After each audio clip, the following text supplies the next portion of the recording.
다시 한번 읽어보겠습니다. 35쪽 제가 한번 읽어볼게요. 중간쯤에 잠깐만요. 오늘 마음이 조금 움직이시면은 오늘 시간 또 의미가 있는 겁니다. 이 사바세계에서 도업을 닦는 길은 두 가지가 있다. 하나는 닦기 어려운 길, 이게 난행도예요. 어려울 난자. 다른 하나는 닦기 쉬운 길, 쉬울 이자, 이행도.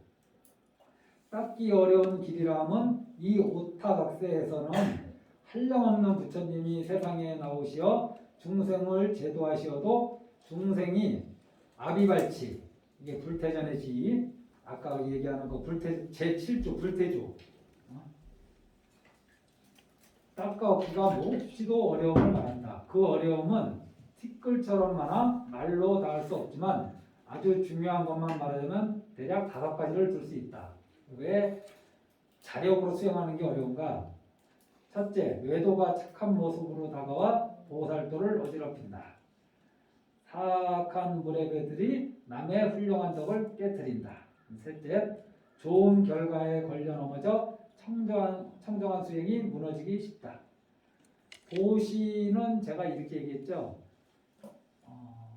나한테 좋은 세상을 보장해 주는 게 보시다. 그러면 지계는 뭐냐? 나에게 나쁜 세상을 차단하는 거예요. 이게 지계예요. 계율을 지키는 건 뭐냐? 계율을 안 지켰을 때 삼억도에 가잖아요. 보시 안 한다고 삼억도에 가지 않거든요. 보시 안 해도 지옥에 보시 안 한다고 해서 지옥에 태어나는 거 아닙니다. 착한 일 안 한다고 해서 지옥에 태어나는 거 아니에요. 나쁜 일을 해야지 지옥에 태어나는 거지. 그래서 계율을 지킨다는 것은 나쁜 세상을 내 삶에서 차단하는 거고, 보시 같은 선업을 하는 것은 나에게 현재 또는 현재보다 더 나은 세상을 보장해 주는 거예요. 그런데 보시와 지계를 하다 보면은 나쁜 세상에 태어나지 않고 삶의 장애도 줄어들고, 계율을 잘 지키면은 청정하게 산다는 것은 삶의 장애가 생기지 않는다는 거예요.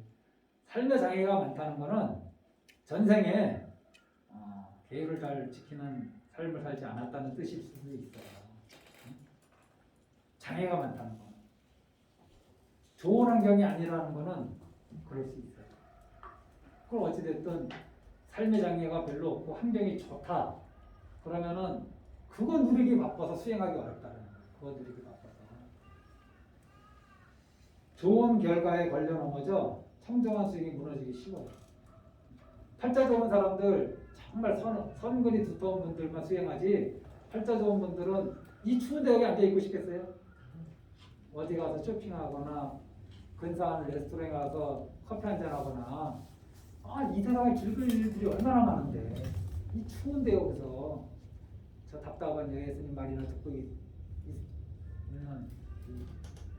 팔자들 이게 좋은 건데 좋은 줄 모르는 거예요. 커피숍에 앉아 있는 걸 더 좋다고 생각하고, 쇼핑하는 걸 더 좋다고 생각하고, 여행하는 걸 더 좋다고 생각하는 거는 왜 그러냐? 팔자가 좋아서예요. 좋은 결과를 누리기 바빠서 그래요. 자기한테 좀. 넷째는 자신만 이루기 바라는 성문에 머물러 대자비의 보살랭의 장애가 된다. 다섯째는 오직 자력 수행만 있고 타력의 가피가 없다. 이 자력 수행의 어려움이라고 합니다. 비유하자면 절름발이가 도보로 길을 걷자면 하루에 고작 몇십 리도 못 가면서 지극히 힘들고 고생만 하는데 이것이 자력 수행에 해당한다. 반면 닦기 쉬운 길이라 하면 부처님 말씀을 믿고 연불삼매의 가르침에 따라 정토왕생을 발언하는 것이니 아미타 부처님께서 연불 중생을 거두어 들이시겠다는 원력의 가피를 받아 의심할 나위 없이 결정코 극락왕생함을 뜻한다. 비유하자면 사람이 물길을 따라 배를 타고 승풍에 반드시 나아가매 잠깐 사이에 천리에 이르는 것과 같으니 이것이 타력 수행에 해당한다. 달리 비유하자면 별 볼 일 없는 사람이 전륜 성황을 시중 들게 되면 하루 밤낮 사이에 사천하를 두루 돌게 되는데 이는 그 사람 자신의 능력 때문이 아니라 바로 전륜성왕의 위력 덕택이다. 만약 번뇌망상에 찌든 범부 중생들은 서방정토에 왕생할 수 없다고 한다면 그런 번뇌망상에 찌든 범부 중생들은 부처님 몸도 또한 배울 수 없다는 말이 되오.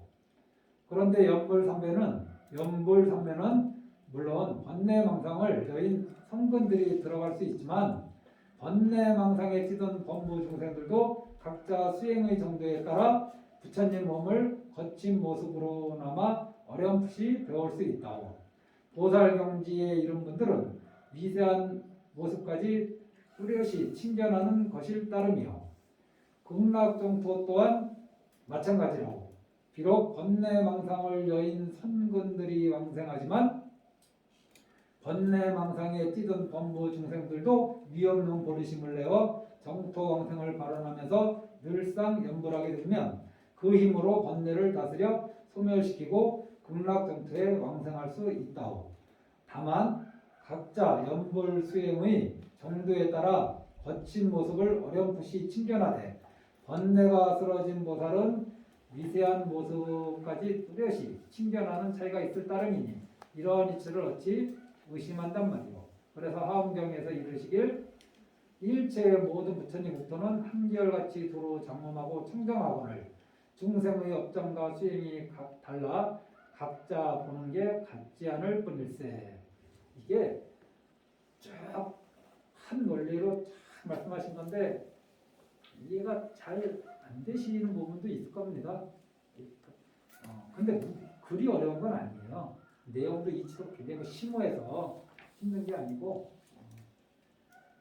가장 큰 장애가 뭐냐? 아직도 믿음이 약하다. 힘이 도한 공덕무 하엄경에 유명한 글이잖아요. 믿음이 도의 근원이고 공덕이 없느니라. 여기서부터 시작해야 되는데 도와 공덕만 생각하고 믿음을 등한시하니까 안 생기지. 불자님들이 좋아하시는 게 진리, 깨달음하고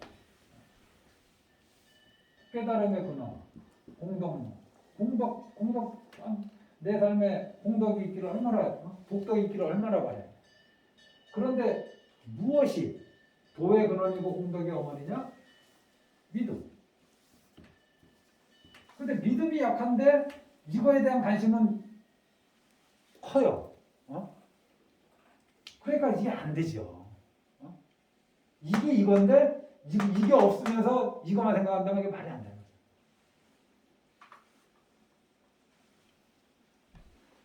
그리고 이제 앞으로 설명할 걸 쭉 이제 극락세계에 대해서 모든 번뇌 업장을 소멸해야지 갈 수 있는 것이다.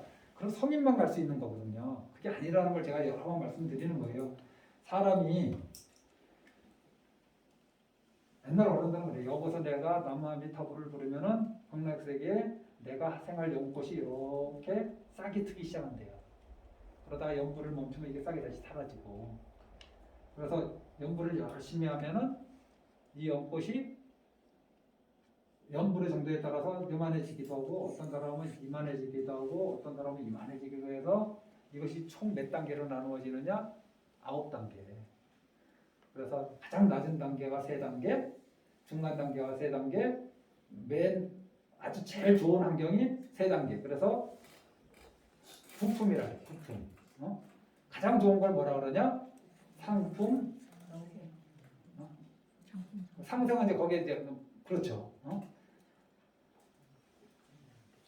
하품하생, 하품 중생, 하품 상생. 하품 중에 제일 좋은 거는 이제 상생이죠. 하품 가운데 제일 좋은 데 태어나는. 그런데 하품 가운데 제일 좋은 데 태어나도 개 가운데 가장 좋은 개로 태어나도 인간보다 못하잖아. 안 그래요? 지옥 중생 가운데 가장 고통을 덜 받는 지옥 중생이라 할지라도 축생보다 못해요. 그렇지 않아요? 마찬가지로 이 극락세계도 하품하생, 하품중생, 하품상생, 중품하생, 중품중생, 중품상생 상품하생, 상품중생, 상품상생. 그래서 스님들 축원하다 보면 상품상생지 대바라 이런 소리 듣죠. 그게 부품 가운데 가장 높은 데 태어나라고. 그러면 상품상생에 태어나는 분은 번뇌망상이 끊어진 거 완전히. 진짜 부처님 연불에서 불가를 이룬 분들이 여기 태어나는 거죠. 우리 같은 범부는 어디 태어나겠어요? 하품하생. 응? 하품하생. 여기에 태어나도 극락이라는 거예요.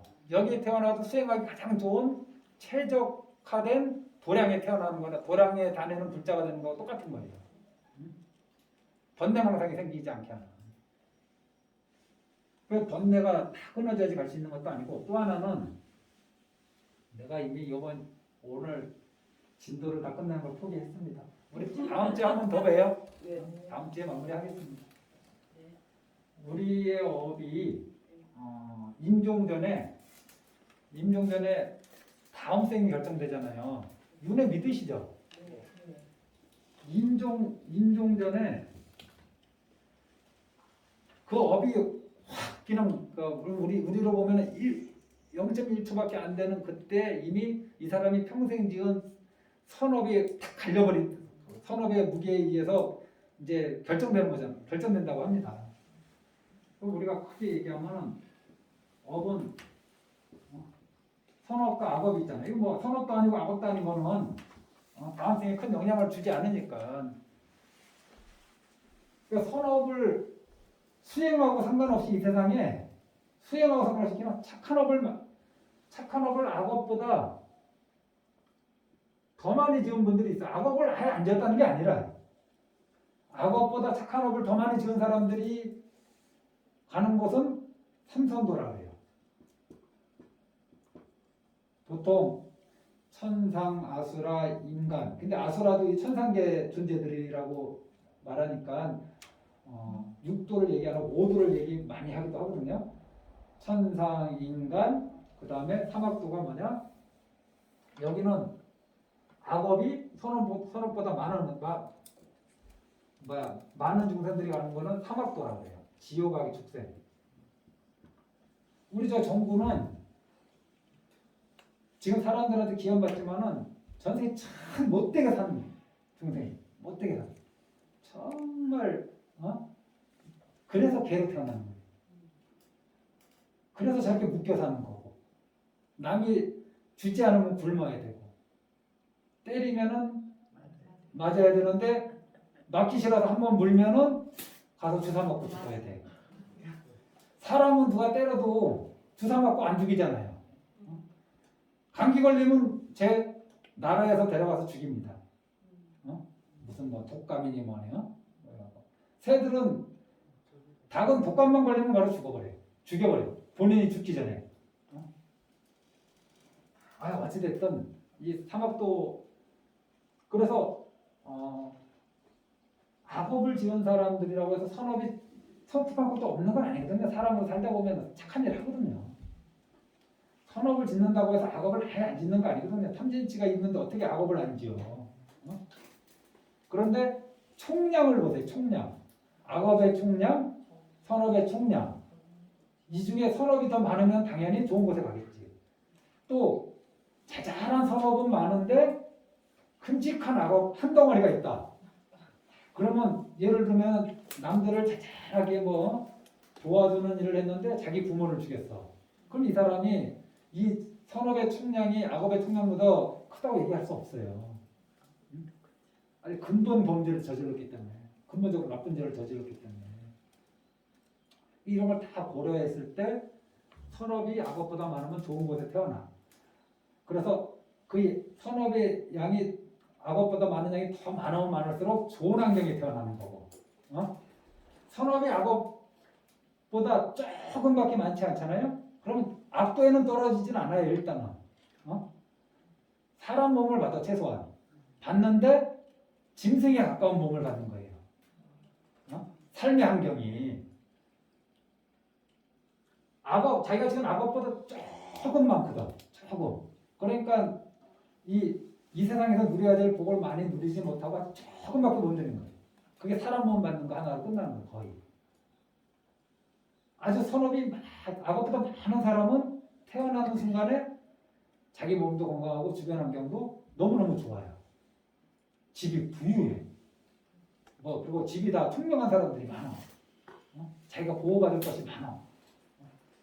이거 진짜 선업을 많이 지은 분들이 그렇죠. 악업이 많으면 아까 사막도 간다고 했으니까. 그래서 우리가 딱이 한업 들까 한업 내시지 못하면 이렇게 다음 생이 결정되는데 하나 더 결정하는 업이 있어요. 이게 연불업이에요.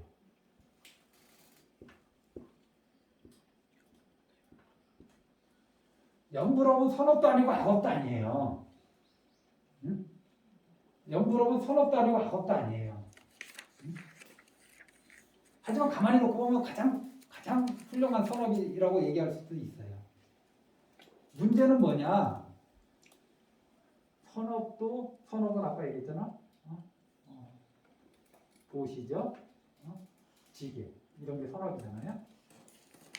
연불하면서 보시와 지게 같은 걸 꾸준히 해. 그러니까 악업을 짓지 않아. 그런데 연불업보다 선업이 더 세잖아요. 그럼 극락에 못 가는 거예요. 가장 강한 업에 먼저 끌려가게 돼 있거든. 딱 임종했을 때 가장 강한 업에 먼저 끌려가요. 그래서 임종 전에 한 생각이 중요하다고 그러는 거예요. 임종 전에 남아미답을 10번 하면은 그게 가장 큰 업이 되면은 악업을 많이 지어도 그게 가장 강력한 업이 돼. 임종 전에 한 업. 왜냐하면 임종 전에 10번 연불하는 게 쉬운 게 아니에요. 평생 살아온 그 모든 힘이 다 올라오거든. 그때. 그러니까 평생 기도 다녔던 분도 임종 전에 이러면서 막 괴로워하는 사람도 있고, 막 욕하면서 막 가는 분도 있는 거예요. 보이지 않는 뭔가 발동한 거지. 어찌됐든, 이 악업이 연불업보다 많으면 그 얘기할 것도 없어요. 연불업이 1등, 악업이 1등이면은 극락에 갈 수 있겠어요? 못 가지. 극락은 그냥 사람 몸도 받기 어려운데. 악업이 제일 세네. 문제는 이 선업과 연불업이 있을 때 선업이 더 세잖아요. 그럼 좋은 환경에 태어나요. 극락에는 못 갑니다. 임종 전에 선업이 가장 강력하고. 근데 임종 전에 내가 지금 이번 생에 선업도 있고 악업도 있잖아. 그런데 연불업이 가장 세다면은 어디 가겠어요? 가장 큰 업이 먼저 발동하니까 극락에 가는 겁니다. 가장 센 업에 먼저 끌려가게 돼 있거든요. 제가 지은 업 중에 가장 큰 업이 먼저 작동하게 돼 있어요. 내가 하는 생각 중에 가장 큰 생각을 먼저 하게 하듯이, 하면서 살듯이, 가장 중요하다고 생각하는 걸 먼저 하듯이, 업도 이 연불업이 가장 세다면, 내가 다른 업도 내가 착한 일도 좀 하고 또 나쁜 일도 좀 하겠지. 살아가면서 인간으로 살아가면서 자식에 대한 애착도 좀 갖고 있고 남편에 대한 애착도 갖고 있고 친구에 대한 거 있겠지. 여기에서 생기는 온갖 업이 있죠. 선업도 있고 악업도 있죠. 그런데 이거보다도 내가 마음 하나 딱 모아서 주기적으로 하는 이 연불업이 더 세다면은 이 사람은 극락에 가는 거고, 만약에 이것이 좀 약하다면은 조금 어렵다. 왜냐하면 임종 전에 가장 강한 업이 다음 생을 우선 결정하는데, 일단 악도에 떨어지면은 벗어나는데 오래 걸려. 사람만 받으면 불과 100년밖에 못 살아. 많이 살아봤자. 극락에 내가 악업이 있어도 일단 극락에 태어나면은 다시 후퇴하지 않아. 이게 업과 다음 생과의 관계예요. 선업을 지어도 악도에 갈 수 있거든요. 악업이 엄청나게 많으면 악도에 가는 거지. 내가 착한 일을 조금씩 했더라도. 그래서 악도에서 벗어나면은 악업이 다 소진되고 남는 건 뭐밖에 없어요. 선업밖에 없으니까 악도에서 벗어난 중생들은 좋은 곳에 태어납니다. 거기서 업을 다 소진했기 때문에 나쁜 업을.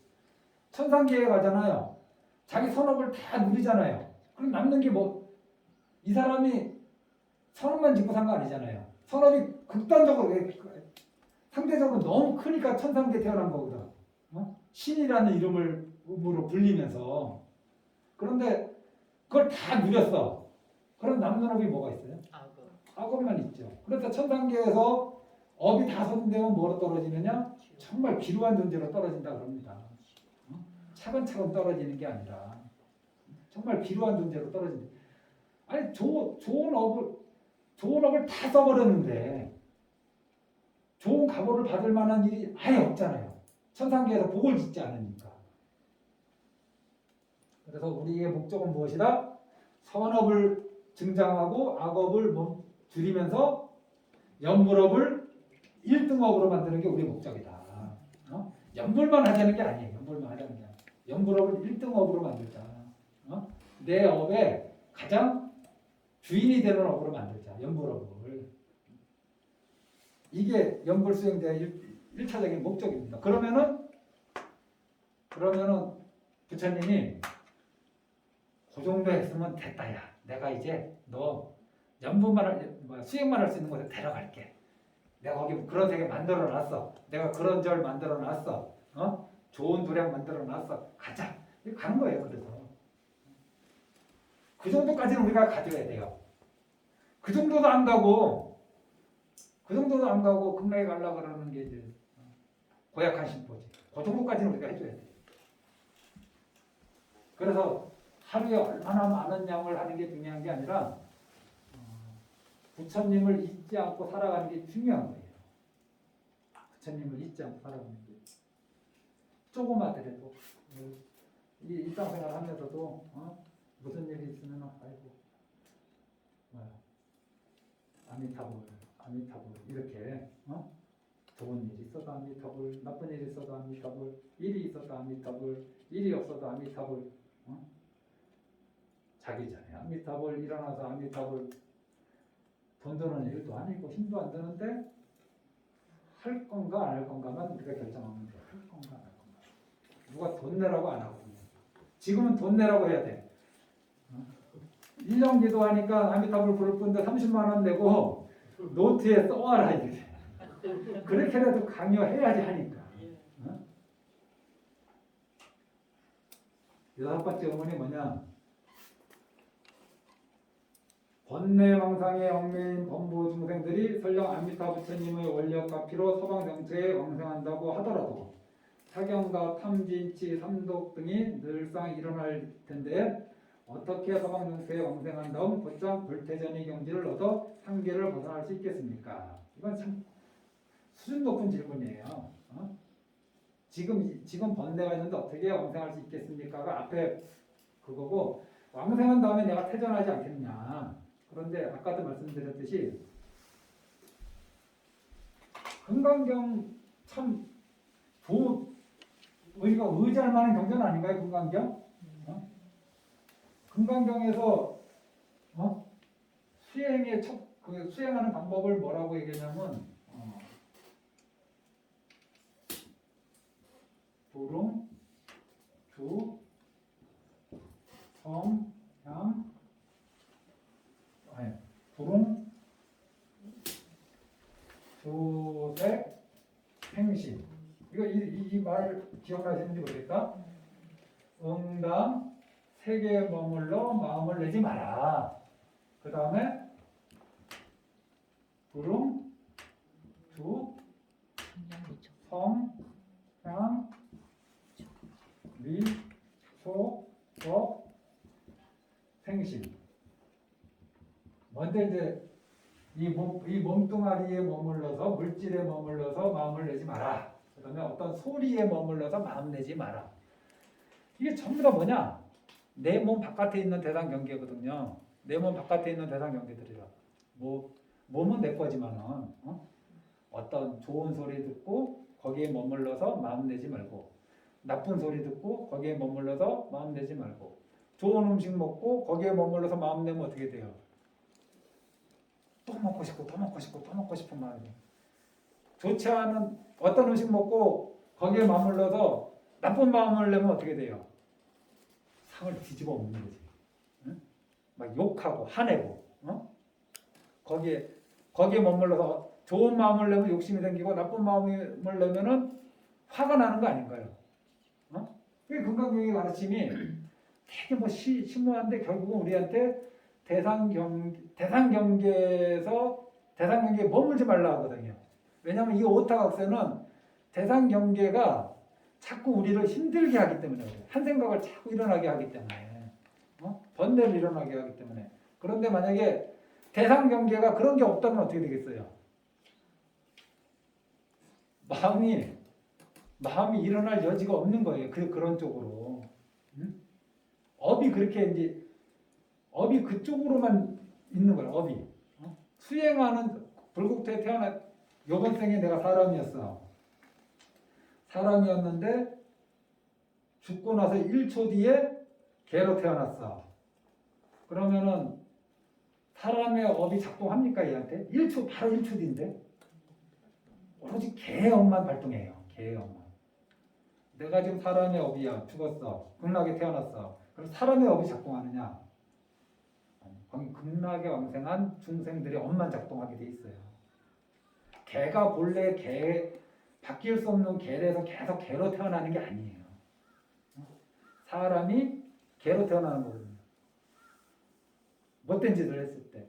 그러니까 딱 태어났을 때 사람의 업이 얘의 삶에서 작동하는 게 거의 없어요. 오로지 개의 업만 작동하지.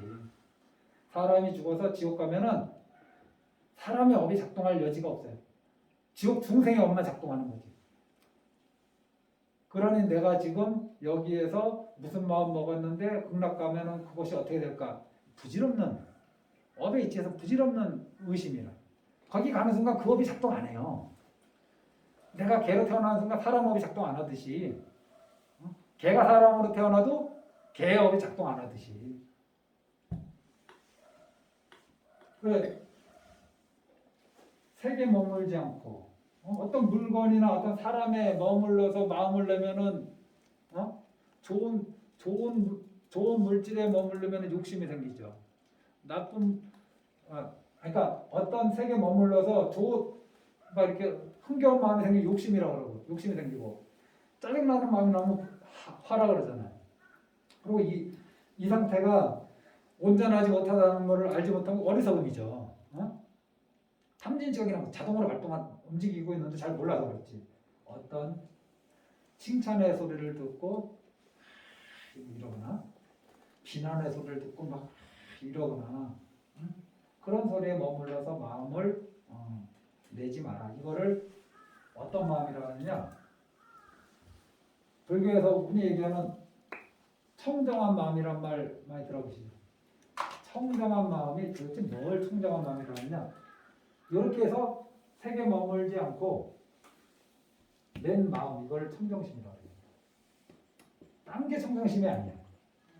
불교에서 청정한 마음이 딴 게 청정심이 아니라 색에 머물러서 머물러서 마음을 내지 않는 것. 그 상태를 청정심이라고 해요. 그 상태를. 어떤 소리에 머물러서 마음을 내지 않는 그 상태를 청정심이라고 해요. 따로 무슨 청정심이 따로 있는 게 아니라 무엇을 없애고 뭐가 엄청나게 맑아지고 이런 게 아니라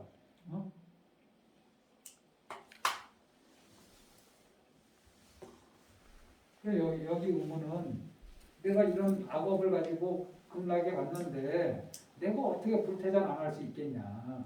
거기서는 이런 업이 작동 안 해요. 일단 그렇게 이해하시고 다음 글을 읽어보겠습니다. 답변. 서방 정토에 왕생하게 되면 5가지 인연으로 불태전의 경지에 들 수 있다고. 첫째, 아미타 부처님께서 대자대비 원력으로 거두어 지켜주시기 때문에 불태전을 얻을 수 있어. 둘째, 부처님 강명이 늘상 비추기 때문에 이게 불강상조라고 되어 있는데 우리는 보통 불강보조라는 말 많이 익숙하실 겁니다. 중국절에 가면은 불강보조 많이 적혀 있거든요. 보리심이 계속 증진하기만 하고 줄어들거나 물러남이 없어. 보리심을 물러나게 할 만한 환경이 하나도 없는 거예요. 그리고 그런 업이 작동하지도 않고 거기 태어나는 순간. 셋째, 물소리, 새소리, 나무소리, 바람소리 등의 교양음악이 모두 육도윤회 중생계의 가보가 본디 괴롭고 텅 비었으며 더덥고 이게 뭐 고, 공, 무상, 무악 이런 진리를 설하기 때문에 이를 듣는 사람들이 늘상 부처님을 생각하고 연불, 가르침을 생각하며 연법, 그 가르침을 수행하는 분들을 생각하는 연성, 마음을 내게 되어 불태전에 머문다.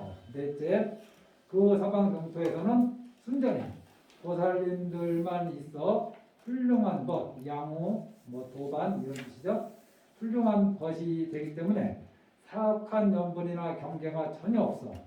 밖으로는 사악한 귀신이나 마장이 없고 안으로는 탐진치, 삼독 등의 번뇌가 언제까지라도 일어나지 않기에 불태전이 된다고. 다섯째, 업이 이렇게 작동하는 겁니다. 그냥 이게 자동 시스템이에요. 개로 태어나면 아무리 가르쳐도 사람이 아무리 무슨 개 있죠? TV에서 개 엄청 훈련시키는 사람. 아무래도 개는 개예요. 조금만 잘하면 사람들이 놀래 자빠지지만은 사실 엄밀히 놓고 놀래 자빠질 만한 일 하나도 없어요. 개한테서 벌어지는 일 중에.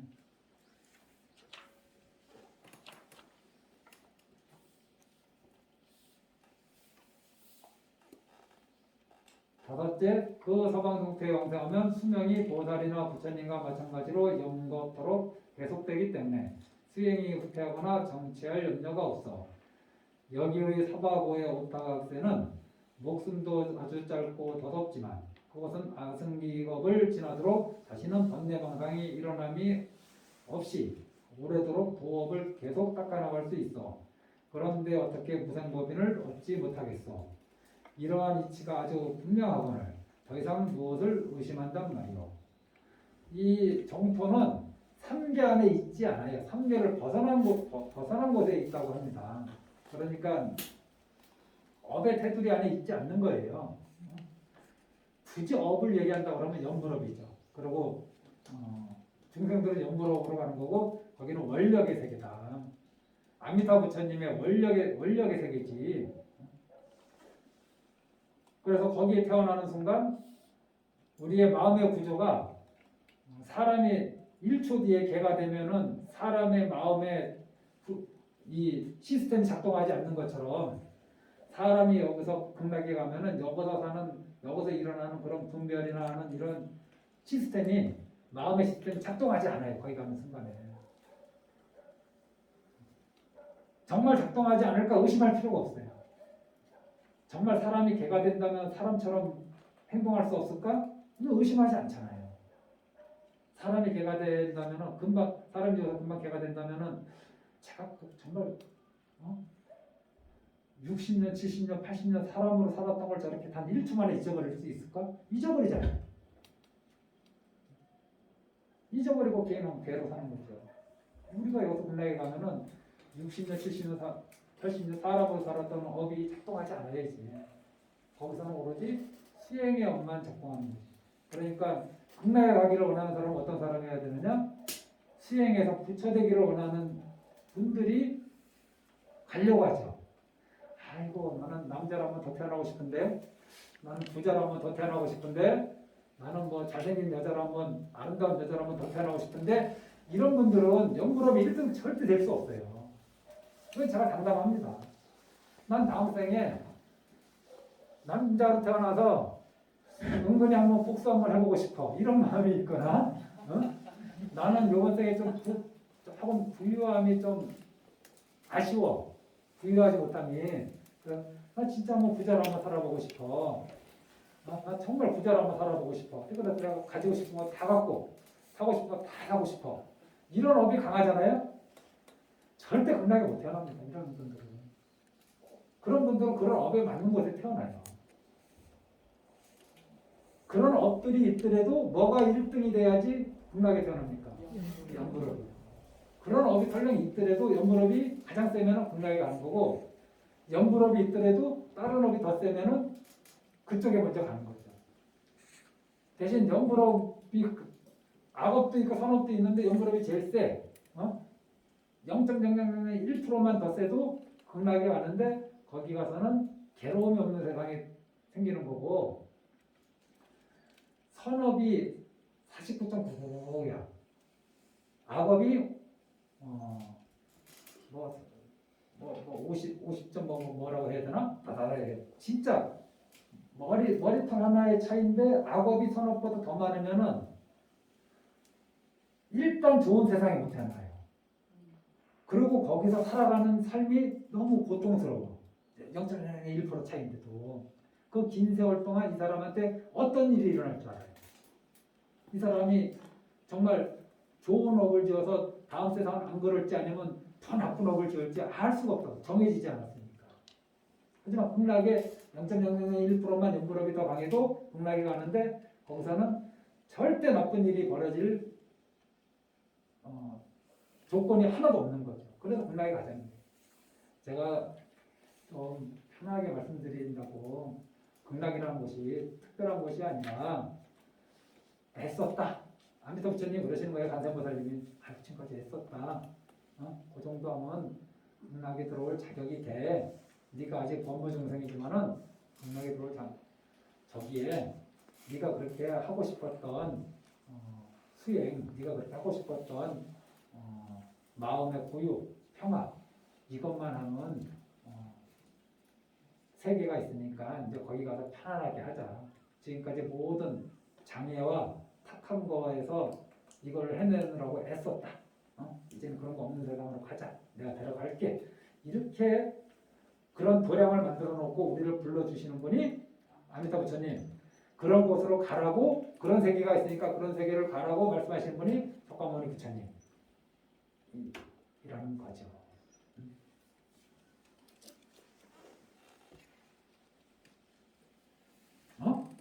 다 읽었나? 다 읽었어요.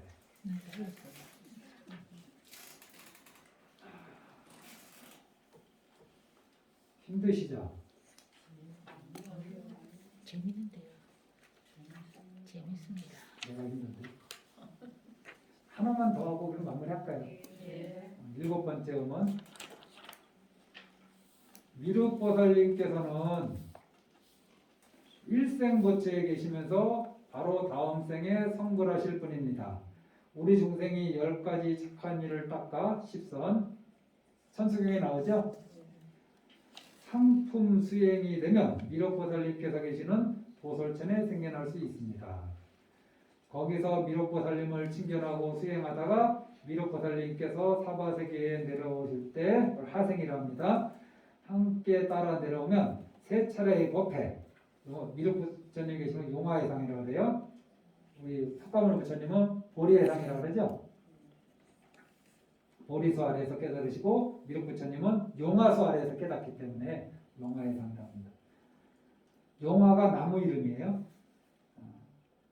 교화를 받아 저절로 성인의 가의를 얻을 것입니다. 그런데 어째 꼭 서방승태에 왕생하길 구할 필요가 있습니까? 그러니까 요 도솔천에 가도 되지 않냐 이런 의문이거든요. 사실 미륵 신앙이 강성할 때는 이 미타 신앙보다 훨씬 강성해서 미타 신앙이나 뭐 다른 수행에 들어설 그 여력이 없었어요. 미륵 신앙이 아주 강성한 시절에는. 답변. 도솔천에 생겨나길 구하는 것도 또한 도를 듣고 부처님을 뵙는 것이라고 말들하니 외형상 얼핏 보기에는 서방 경토에 왕상하는 것과 비슷하게 여겨질 듯하오. 하지만 좀 더 세밀히 비교하자면 무열의 차이가 아주 크게 벌어진다고. 그 논거로 두 가지만 들어보겠소. 첫째, 설령 10가지 선행을 닦아 지닌다 해도 꼭 도솔천에 생겨난다는 보장은 없는 것 같소. 왜 그런가 하면 미륵상생경에 무삼매를 수행하여, 무삼매는 많은 삼매예요. 많은 삼매를 수행하여 올바른 선정에 깊이 들어야만 바야흐로 도솔천에 생겨날 수 있다. 이렇게 행중삼매, 중삼매, 중은 많은 삼매를 수행해야 심입 정정, 정정은 선정이에요. 정정에 심입 깊이 들어갈 수 있다. 방시득생, 그래야 비로소 갑니다. 비로소 시작하면 이것도 비로소 득생 정토에 도솔천에 태어날 수 있다. 이걸 보면 미륵보살님께서는 그 밖에 달리 특별히 중생을 이끌어 맞아들이는 방편법문을 갖지는 않으신 것이요. 부처님 경전에 미륵불에 대한 말씀을 하신 부분이 있는데 극락세계처럼 자세하게 말씀을 놓지를 않으신 거예요. 이와는 달리 아미타 부처님께서는 본래 소원의 힘과 강명의 위신력을 바탕으로 단지 부처님을 생각하고 명호를 염송하는 중생이 있기만 하면 하나도 빠뜨리지 않고 거두어 받아들이신다고. 게다가 석가모니 부처님께서는 국품연화의 방편 원문으로 중생들을 교화하시면서 서방정토에 왕생하도록 은근하게 이끄시고 간곡하게 당부하셨어. 제가 다 말씀드린 겁니다. 국품연화니 뭐. 그래서 단지 중생들이 아미타 부처님을 생각하면서 그 명호를 염송하기만 하면 금기와 정성이 두 부처님의 자비 원력 및 가르침에 서로 감응하여 반드시 서방 정토에 왕생할 수 있어. 그래서 이거 하나 말씀드리면은 시간이 지나가는데 선업 플러스 악업 이것이 뭐야 49점 선업 악업이 뒤섞이게 이렇게 많더라도 내 인생에서 연불업이 합쳐서 100이 되려면 뭐 이게 얼마 돼야 돼 이게 50점 얼마 돼? 연불업이 조금만 더 있으면 되나? 연불업이 조금만 더 있으면 그러면은 연불업이 조금만 더 있으면 어떻게 태어나요? 하품하세요. 연불업이 아주 많으면 뭐 중품 중생 연불업이 절대적으로 많으면 상품에 태어나는 거죠. 그러니까 1차 목표가 뭐냐? 연불업이 아주 조금만 더 있게 만들자고요. 그럼 무조건 극락에 가니까 극락에 가는 거 어려운 게 아니다. 조금만 더 하자. 조금만. 내가 내 업 중에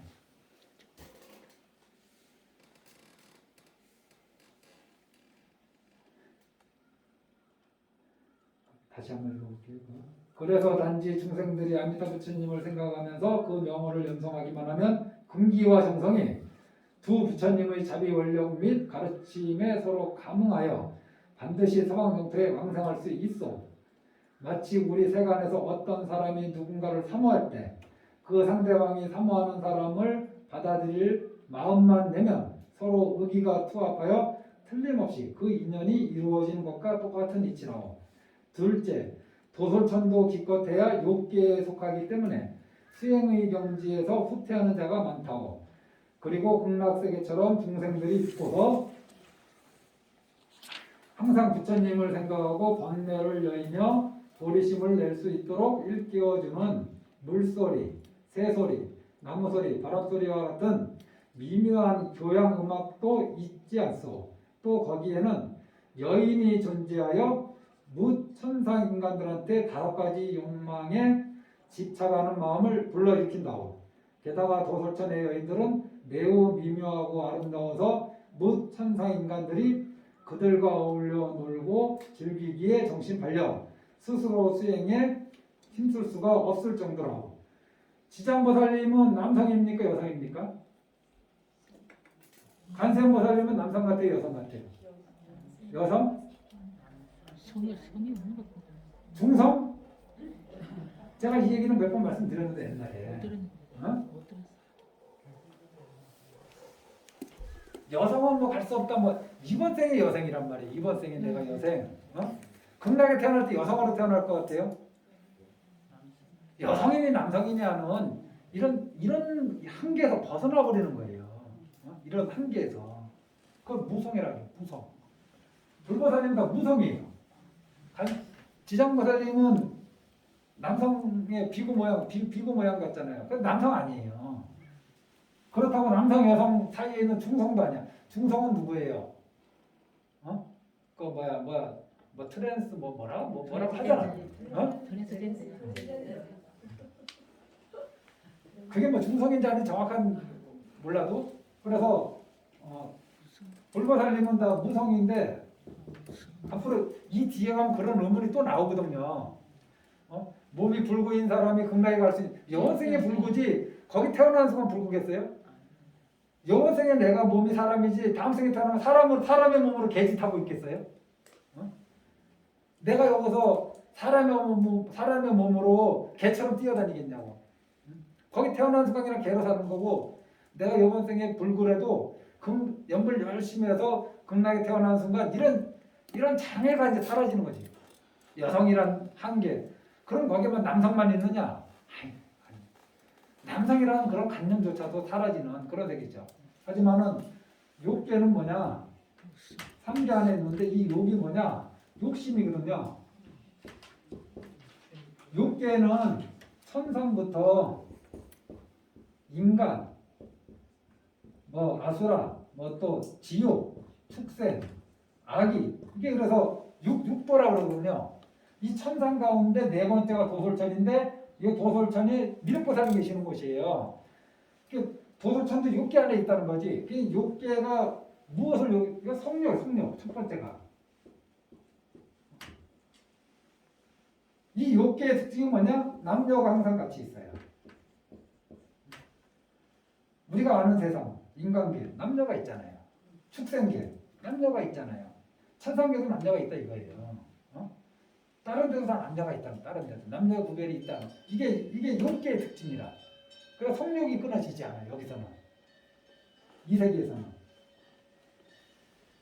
그래서 도솔체에 태어나도 거기에 있는 오용약에 빠져들면은 수행하고 멀어지는 거죠.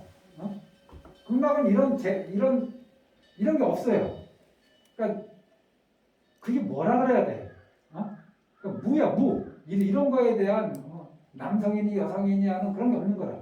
그게 뭔지는 모르겠어요. 가보면 알겠지. 자, 금방 읽겠습니다. 어디까지 읽었나? 또 여인도 없고 성문이나 벽집을 같은 이승의 마음이 전혀 없이 오로지 순수한 대승보살들만이 청정하고 선량한 도반으로 계신다고. 이러한 까닭의 번뇌망상이나 제약업장이 언제까지라도 조금도 일어나지 않고 마침내 무생법인의 경지에 이르게 된다고. 이것만 비교해도 그 우열이 현재의 판가른 낙원을 어찌 다시 의심할 나이가 있겠어. 예컨대 석가모니 부처님께서 세상에 계시면서 몸소 교화하실 때에도 부처님을 직접 뵙고 가르침대로 수행했으면서 성인의 가위를 얻지 못한 이들이 겐지스강 모래할 만큼이나 많았어. 이건 비유인데 석가모니 부처님 당시에 깨달은 분들이 많습니까? 깨닫지 못한 분들이 많습니까? 석가모니 부처님 해상인데 지금 깨달은 분들이 많습니까? 깨닫지 못한 분들이 많습니까? 미륵보살님이 오셔도 마찬가지죠. 앞으로 미륵 부처님께서 이 세상에 내려오실 때에도 또한 마찬가지로 신견하고 가르침을 받으면서도 성인의 경지에 이르지 못할 이들이 수없이 많을 것이요. 그러니 어찌 아미타 부처님의 서방 경토에 견줄 수 있겠어. 극락세계에는 단지 왕생하기만 하면 모두 무생법인을 얻게 되고 어느 한 사람도 다시 삼계에 떨어져 나와 생사윤회의 업장에 느끼는 법이 없다고. 떨어져 나와. 또 서국전에서 이런 얘기를 들었어. 세 보살이 계셨는데 한 분은 무착이고 다른 한 분은 세친이며 이 두 분이 형제입니다. 또 다른 한 분은 사자가 계셨어. 이 세 분은 서로 마음과 뜻이 맞아 다 함께 소설천에 생겨나 미륵보살님을 친견하기로 결의하고서 누구든지 먼저 죽어 미륵보살님을 친견하는 자가 남아있는 이한테 그 소식을 알려주기로 서약하였어. 그러다가 사자각이 먼저 죽었는데 한 번 가더니만 몇 년이 지나도록 도무지 캄캄무소식이었어. 그 뒤에 세친이 가게 되었는데 임종 때 세친이 가게 되었다는 건 이제 임종한다는 거예요. 동생이 먼저 죽네요. 임종 때 무착이 만약 자네가 미륵보살님을 친견하거든 곧장 되돌아와 알려주게나 하고 신신당부를 했다고. 그런데 세친이 간 뒤로 3년이 지나서야 비로소 찾아왔길래 무착이 이렇게 물었다고. 도대체 무슨 꿍꿍이로 이렇게 오랜 시간이 지나서야 비로소 찾아온단 말인가. 그러자 세친이 이렇게 대답했다고. 거기 도솔천에 올라가 미륵보살님의 설법을 한바탕 듣고서 곧장 되돌아 내려와 소식 전하는 것일세. 거기 도솔천은 하루가 매우 길어 거기에 잠깐 머물렀는데도 여기서는 벌써 3년의 세월이 흐른 것이라네. 그래서 무착이 그러면 사자각은 지금 어디에 있단 말인가라고 묻자 세친의 대답이 참으로 가관이었어. 사자각은 도솔천의 즐거움을 누리고 다섯 욕망을 즐기느라 이 욕기의 특징입니다. 이미 박각번석이 되어버렸네. 한 번 도솔천에 올라간 뒤로 여태껏 미륵보살님을 뵌 적도 없다네. 도솔천이 내원과 외원으로 되어 있는데 이제 외원에 머무는 거예요. 외원 중생들은 내원 미륵보살님 못 뵀거든요. 보살들도 경지가 낮으면 거기 도솔천에 생겨나서 이처럼 천상의 미묘한 의욕에 빠지기 십상이거늘 하물며 보통 범보 중생이야 말할 나이가 있겠소. 이러한 까닭에 서방 극락정토의 왕생에서 틀림없이 불태점의 경지에 이르겠다고 발언해야 하며 도솔천에 올라와서 미륵보살님 뵙기를 구해서는 안 된다오. 이게 이제 사람마다 구하는 끌리는 불보살님이 있잖아요. 미륵부처님을 모시는 미륵보살님을 한테 끌리는 분이 있고 간센보살님한테 끌리는 분 이런 거를 다 이유가 있는데 그래도 총대명사격인 아미타 부처님으로 통일하고 아미타 부처님으로 돌아가는 것이 석가모니 부처님의 본뜻이고 모든 불보살님의 발언이다. 이렇게 말씀드리면서 죄송합니다. 이번 시간에 끝내야 되는데 한 번 더 해야겠습니다. 다음 시간에 시간이 되시는 분은 오세요. 네.